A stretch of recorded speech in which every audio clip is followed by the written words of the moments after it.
I have been challenged. I guess that means it's my turn to pass the torch along to another Forester YouTube channel, and that would have to be John DZ Adventuring.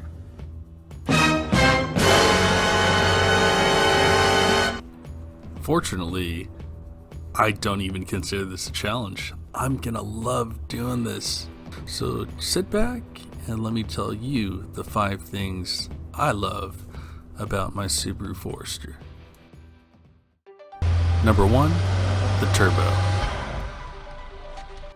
Back in 2014, when the SJ Forester was first released, it was the quickest 2.0 turbo crossover in its segment. According to Old and New 0 to 60 times from Car and Driver magazine, the Forester XT kicks some ass. The Acura RDX, with a big horsepower and torque advantage, is only a tenth of a second faster than the Forester XT.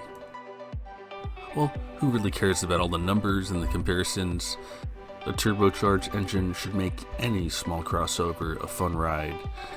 Unfortunately for 2019, the new Forester no longer has a turbo, so that's one reason why I love my 2015 that much more. Number 2, Subaru Symmetrical All-Wheel Drive. Many of you have heard about the legends, and they are true. The full-time Subaru Symmetrical All-Wheel Drive system is badass.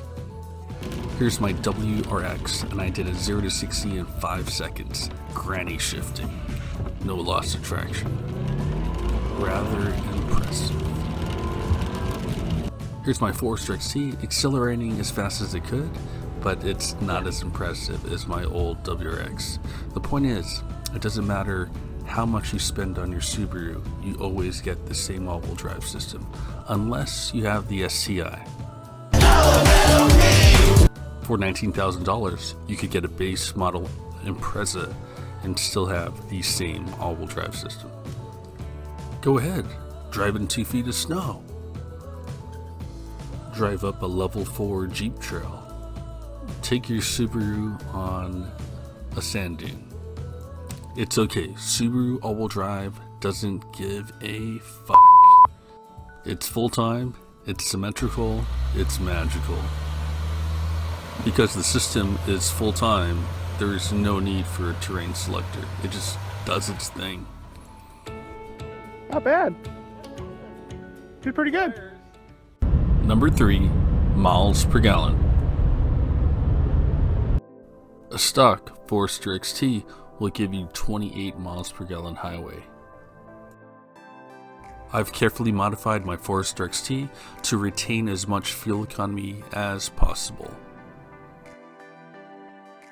For my roof, I just use 2 traction boards to act as tie-down platforms. I use P-rated 4-ply Dynapro ATM all-terrain tires. They are Mountain Snowflake rated. I run a hitch cargo basket to make sure that I keep things off of my roof. That is going to be key to retaining your MPGs.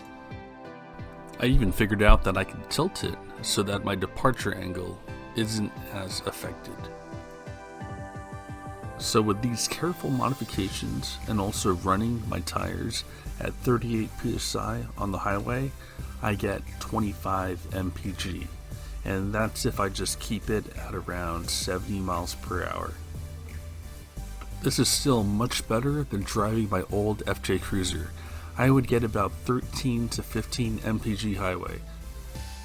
During my recent trip to Utah, the speed limits out on the highways are 80 miles per hour, and I was averaging about 22 mpg. Number 4, cargo capacity. Back in the day, I used to drive a WRX with a cargo box on top. Some would say it looked pretty ridiculous, but I didn't care because it was functional. The trunk in my WRX only offered 11.3 cubic feet of cargo space.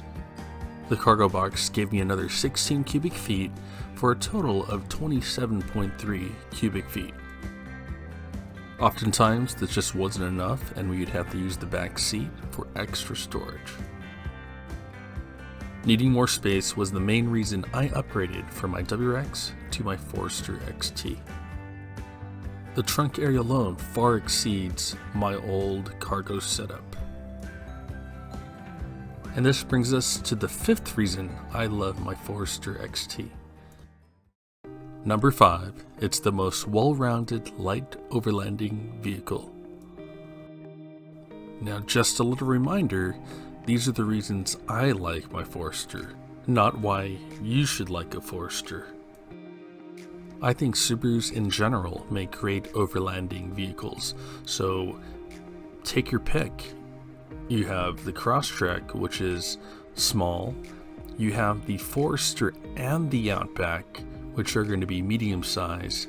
And then you have your Ascent, if you want something larger.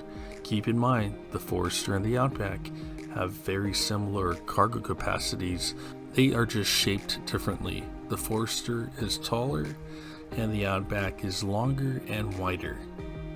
I say that Subarus are great light overlanding vehicles because they are capable enough to get you to remote areas, and they have enough fuel efficiency to get you cross country without breaking the bank.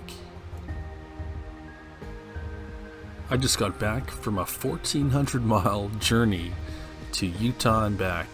It cost me just over $200.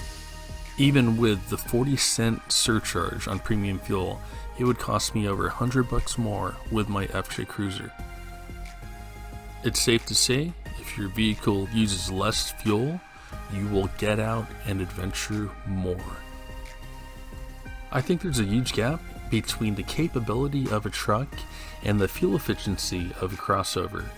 Also, the reliability of vehicles that are not Jeeps. So with all that said, I think Subaru makes the best overall light overlanding vehicle choice.